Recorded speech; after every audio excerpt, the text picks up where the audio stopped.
Hola, ¿qué tal? Soy Carolina Eslava, soy especialista en comunicación estratégica para líderes.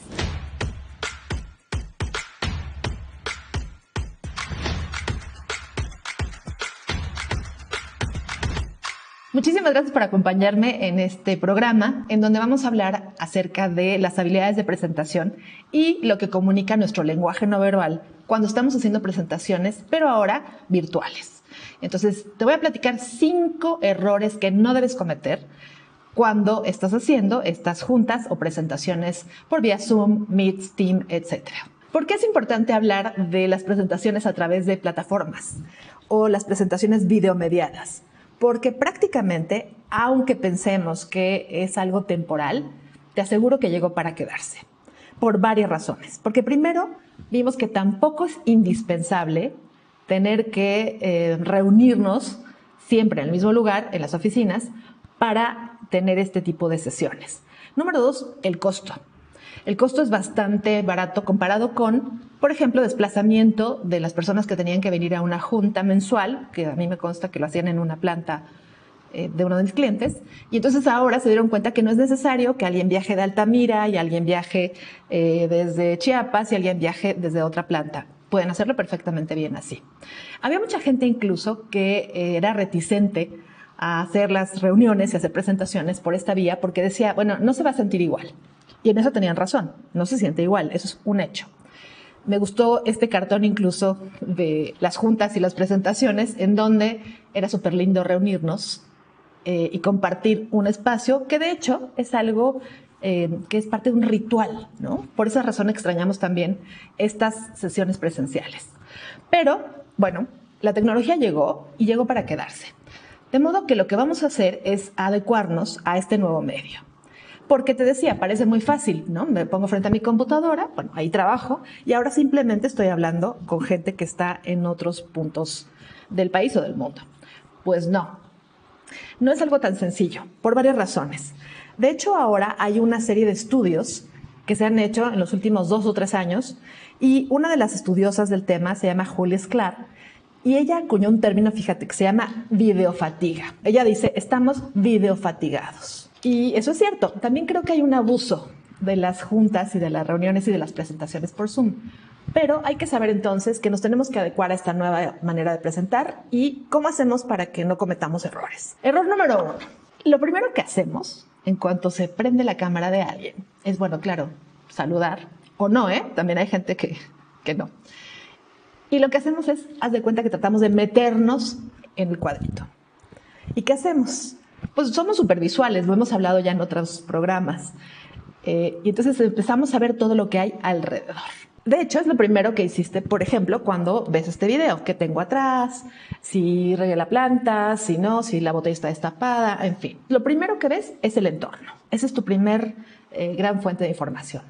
Y una cosa que he descubierto es que mucha gente está trabajando, bueno, claro, desde su casa, pero dentro de su recámara, por ejemplo. Supongo que será porque es el lugar donde puedes cerrar la puerta y porque si convives con más personas, pues quizá tu pareja está también trabajando y tus hijos, ¿no?, etcétera, también están en clases. Pero el primer error entonces es no planear dónde vas a tener tu videopresentación. ¿Por qué? Porque como te decía, todos estamos leyendo el entorno. Imagínate que, como me ha pasado a mí, ahora que estoy dando mis cursos, tengo a un vicepresidente que está tomando la sesión en su recámara, pero atrás de él hay un espejo. Y yo puedo ver no solamente lo que tiene en la pared de atrás, sino el reflejo de las cosas que están enfrente. Por supuesto que es muy distractor, porque además alcanzaba a verme yo reflejada en el espejo. Era un poco Inception. Pero, ¿qué sucede con esto? Que hay demasiada información, te decía, y por otra parte, realmente la recámara es un lugar sumamente íntimo, sumamente personal. Y no es estrictamente la mejor escenografía, vamos a llamarle, para tener nuestras videollamadas. Especialmente, no queremos ver la cama de nadie. Bueno, espero que atiendas tu cama, pero si no, tampoco queremos ver eso. ¿Qué te sugeriría entonces? Trata de moverte hacia un lugar donde no haya tanta información. En el caso de él había un problema porque tenía además 2 ventanas y era difícil acomodarse. La mejor recomendación fue entonces que no podía llevarse además toda la computadora, en fin, y la recomendación fue, vamos a usar una webcam, ¿no?, sobre un tripié, y entonces acomodas la webcam de manera que no tengas que mover todos los muebles de la recámara, pero en donde tengas una pared que no te dé tanta información. Y lo que encontramos es que era mejor entre las 2 ventanas, bajaba un poco la luz y tenía que usar también una pequeña luz. Dirías, bueno, es mucha producción. La verdad no, lo pides por Amazon, te llega y tan. Entonces, bueno, primer error, no planear dónde vas a tener la conferencia. Hay que planear la escena. Aquí, bueno, es un espacio de trabajo, pero acomodé este pequeño escritorio para poder aprovechar la luz que viene de frente. Y trato de limpiar un poco el entorno. Ojalá estuviera así de limpio mi escritorio siempre, pero no es así, porque, bueno, ocupo muchos materiales. Entonces, para grabar los videos y para tener mis clases, siempre limpio el entorno, y eso es algo que te sugiero. Ten una bonita caja en donde pongas cosas, la tapes y la tengas ahí al lado. Segundo error. El segundo error es que haya demasiada luz detrás de ti, luz cenital, que es la que viene de arriba, o que venga de un solo lado. Y en el peor de los casos, que no haya luz. Y lo hemos visto en varias videoconferencias. Entonces, ya que planeamos nuestra escena, para planear también la escena tienes que pensar cuál es mi fuente de luz. Lo mejor que podemos usar es la luz natural y de preferencia que nos ilumine de frente. Eso implica, como te decía, bueno, pues acomodar un pequeño escritorio portátil para que esto me funcione. Yo trabajo día a día, volteada hacia acá, pero cuando tengo mis conferencias o mis cursos, estoy volteada hacia la ventana.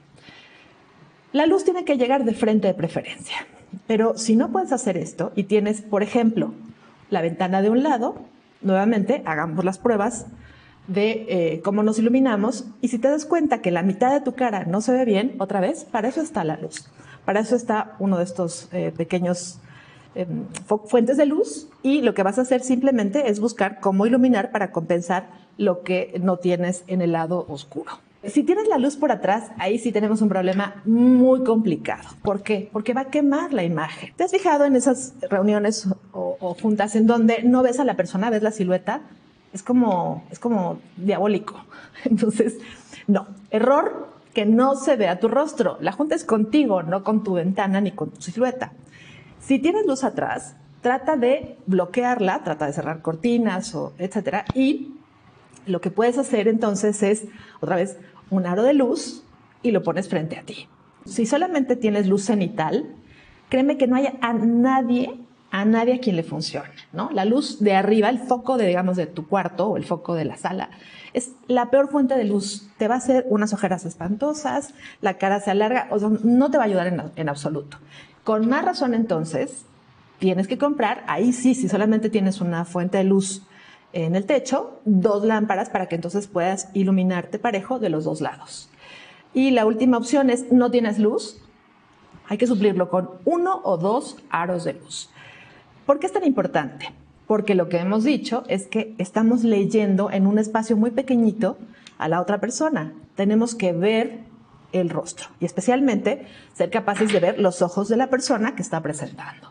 Tercer error, no recordar que tú eres tu presentación. Por supuesto que las presentaciones en general usamos apoyos, pero nada suple tu presencia. Tenemos que ver completamente a la persona que nos está presentando. Y eso implica cuidar mucho la toma. Es decir, ¿qué tenemos que ver? ¿Cuál sería la toma ideal? Más o menos esta. Pero si tienes muy cerca la computadora, lo que va a pasar es que no va a ser fácil acomodarla. En la vida cotidiana hay 3 tipos de tomas que no le favorecen a nadie. Toma número 1, el decapitado. Por supuesto, puede estar cerca de la computadora, pero recuerda que hay maneras de acomodarse o hacerse para atrás en tu computadora o en tu silla para que puedas lucir por lo menos, ¿no?, a la altura del pecho. Por lo menos. Y que tienes que tener aire una columna, un espacio entre tu cabeza y la toma para que no parezca que te están apachurrando literalmente. La toma del decapitado es horrorosa. Ten mucho cuidado que no parezcas la decapitada o el decapitado. El otro tipo de toma que es espantosa es el de las fosas nasales. Esa la he bautizado como demasiada información. ¿Y eso por qué pasa? Porque tu cámara está, por ejemplo, a la altura de mi computadora ahora mismo. Si la acerco, justamente lo que verían es mis fosas nasales que a nadie nos interesan. Y por otra parte, bueno, no se vería muy bien. El siguiente tipo de toma es el gigante o la giganta, en donde no importa a qué altura esté tu cámara, ahora veremos a qué altura tiene que estar, pero acercan demasiado las manos, ¿no? O acercan demasiado una parte. Y ahora vas a ver este ejemplo. La verdad es que es fatal, ¿no? Imagínate sentir una mano enorme que se acerca a tu cara. Es algo muy agresivo. Otro error que se comete es el de ser el desfrentado. Una cosa es decapitado, ¿no? Y otra es aquellos en donde está demasiado alta la cámara y entonces vemos su frente y su nariz. O, peor todavía, también la cámara está mucho más alta de lo que debería y te ven de arriba a abajo, es decir, en picada. Esa toma, además, una toma picada, lo que hace es te minimiza, te hace muy pequeñito, muy chiquito. Imagínate si lo que tienes que hacer es negociar con la gente de finanzas tu presupuesto y te ves así de pequeñito. Francamente, no te ayuda. Entonces, ¿cómo resolvemos este problema de la toma correcta? La toma correcta es más o menos un medium shot, así se llama en el lenguaje televisivo, pero ¿cómo se logra? Si no podemos colocar nuestra computadora o nuestra PC a la altura correcta, otra vez para eso tenemos la ayuda de las webcams y además algunas con súper buena resolución ya y traen aro de luz. Pero lo que tenemos que asegurarnos es que nuestra computadora, el ojo de la cámara, esté a la altura de nuestra mirada, justamente. De este modo, lo que hacemos es ver directamente a la cámara y las personas sienten que las estamos viendo a ellas. ¿Qué otra cosa estamos buscando cuando estamos en una videoconferencia? Queremos naturalidad, queremos atención y queremos energía. Entonces, ¿qué más se lee cuando estamos en esta videoconferencia? Además de que queremos ver una toma correcta, queremos ver la mirada de la persona. ¿Y esto cómo se logra? ¿Cuál es este lenguaje, digamos? ¿A dónde veo? ¿A la cámara o a quien me está hablando? Súper buena pregunta y ya tenemos la respuesta. Cuando tú estés presentando, cuando tú estés hablando, tú tienes que mirar a la cámara, ¿no? Es como cuando estás hablándole a la otra persona, a los ojos. Y cuando alguien te habla, sí puedes bajar la mirada y ver a cuadro a la persona. Si tienes no muy bien ubicada la cámara, lo que va a pasar, y le pasó a un colega mío, es que tenía su videocámara de este lado, no sé por qué, y la computadora de este lado. Entonces, claro, estaba presentando y no volteaba a ver al cliente, porque era imposible. Lo que tenía que haber hecho entonces es eso. O bien, no tienes manera de mover la webcam, perfecto. Imprime el documento y lo presentas viendo hacia el cliente y solamente haces clic. Cuando tienes a mucha gente, la verdad es que es imposible ver a todas las personas. Tienes que saber quién es tu audiencia clave. Por ejemplo, el director de finanzas, la responsable del presupuesto y tu jefe o tu jefa. En caso de una clase, yo lo que trato de hacer es ir recorriendo a todos los asistentes y te das cuenta, además, de quienes tienen más interés y son quienes no han apagado la cámara. Así que eso te da mucha información cuando estás dando clases. Pero en general trata de, recuerda, ver a la cámara cuando estás hablando y ver a las personas en tu pantalla cuando están hablando ellos. Cuarto error, que no se te escuche bien, no se te escuche claramente o haya tanto ruido que la verdad sea distractor. Entonces, por favor, siempre que vayas a entrar a una videoconferencia, elige la opción de estar silenciado desde el principio, porque no hay nada peor que cuando estás entrando a una reunión y pasa el camión de se compran cortinas, colchones, es horrible. Ya sabemos qué pasa, pero cuando estás entrando a una reunión es como si entraras tropezándote, ¿no? A una junta física. Así que, bueno, ¿qué te sugiero? Avisa a las personas con las que vives que vas a tener una reunión de tanto tiempo y que por favor traten de no hacer tanto ruido. En la medida de lo posible, pues trata de cerrar la puerta, de estar en un lugar cerrado. Si no se puede, entonces te sugiero que compres un micrófono y utilices un micrófono. No es caro tampoco, hay micrófonos de plug and play con un USB, en cualquier tipo de computadora se reconoce, y la verdad lo que hace es evitar o reducir un poco el ruido que hay alrededor. ¿Qué es normal y natural? Bueno, pues que haya un poco de eco, que de pronto se escucha el perro ladrando, como Coco en varios casos, o bien que, bueno, haya ruidos en el entorno. Pero sí hay que cuidar en la medida de lo posible que el resto de los habitantes de la casa sean un poco silenciosos. Y esto me lleva a un punto muy importante.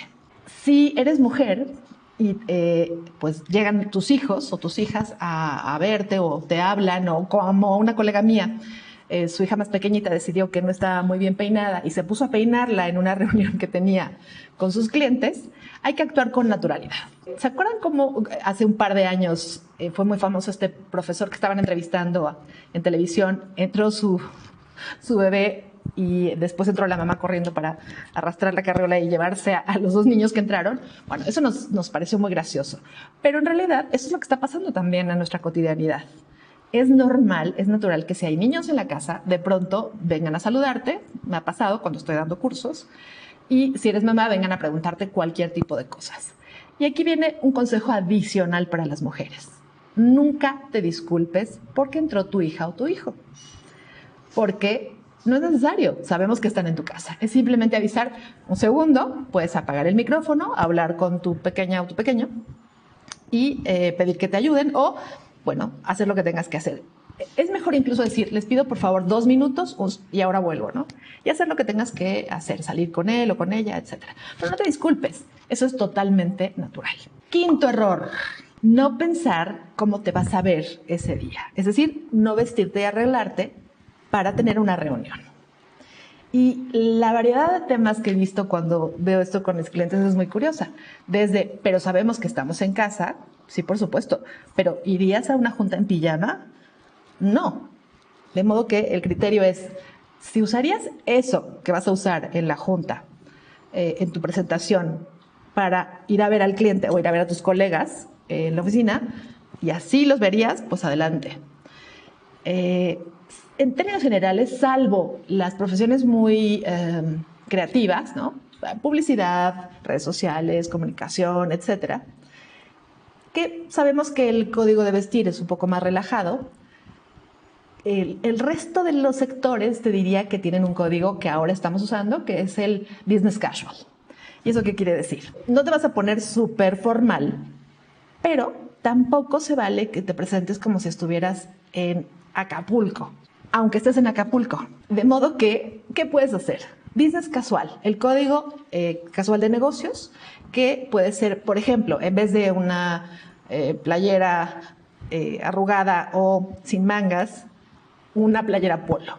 O en el caso de las mujeres, quizá tampoco vamos a traer un saco y demás, pero lo que sí puedes ponerte es pues algo simple, un vestido, una blusa bonita, etc. De hecho, ahora se sabe en varias revistas que hacen investigación de mercados que se ha incrementado la venta de tops, ¿no? De camisas y de blusas por sobre pantalones, faldas, etcétera, porque tenemos que estar arreglados de la cintura para arriba.